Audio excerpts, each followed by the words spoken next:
2005 ഒരു ദീപാവലി വെക്കേഷൻ സമയത്ത് ബാംഗ്ലൂരിലെ ഒരു മൾട്ടിനാഷണൽ കമ്പനിയിൽ വർക്ക് ചെയ്യുന്ന പനീന്ദ്ര സാമ എന്ന ചെറുപ്പക്കാരൻ തൻ്റെ നാട്ടിലേക്ക് പോകാൻ വേണ്ടി ബാംഗ്ലൂരിൽ ബസ് അന്വേഷിച്ച് നടക്കുകയാണ്.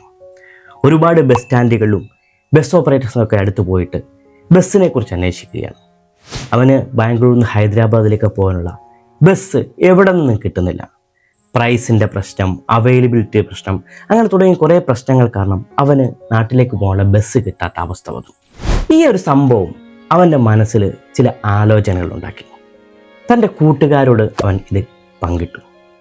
അങ്ങനെ അവർ 3 പേർ ചേർന്ന് ആലോചിച്ചുണ്ടാക്കിയ ഒരു ബ്രാൻഡാണ് റെഡ് ബസ്. ബസ് ബുക്കിംഗ് नहीं प्यारे डिस्काउंट्स भी पाइए बस यानी रेड बस.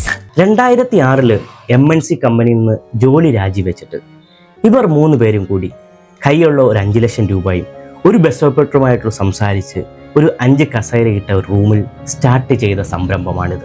ഇന്ന് റെഡ് ബസ് എത്തി നിൽക്കുന്നത് ഒരു ദിവസം 5000 ടിക്കറ്റുകൾ വിൽക്കുന്ന, 15ഓളം സംസ്ഥാനങ്ങളിൽ വ്യാപിച്ച് കിടക്കുന്ന, 10,000ഓളം ബസ്സുകൾ ഓപ്പറേറ്റ് ചെയ്യുന്ന, 700ഓളം ബസ് ഓപ്പറേറ്റർമാരെ കൈകാര്യം ചെയ്യുന്ന ഒരു വലിയ ശൃംഖലയായിക്കൊണ്ട് വളർന്നെത്തി.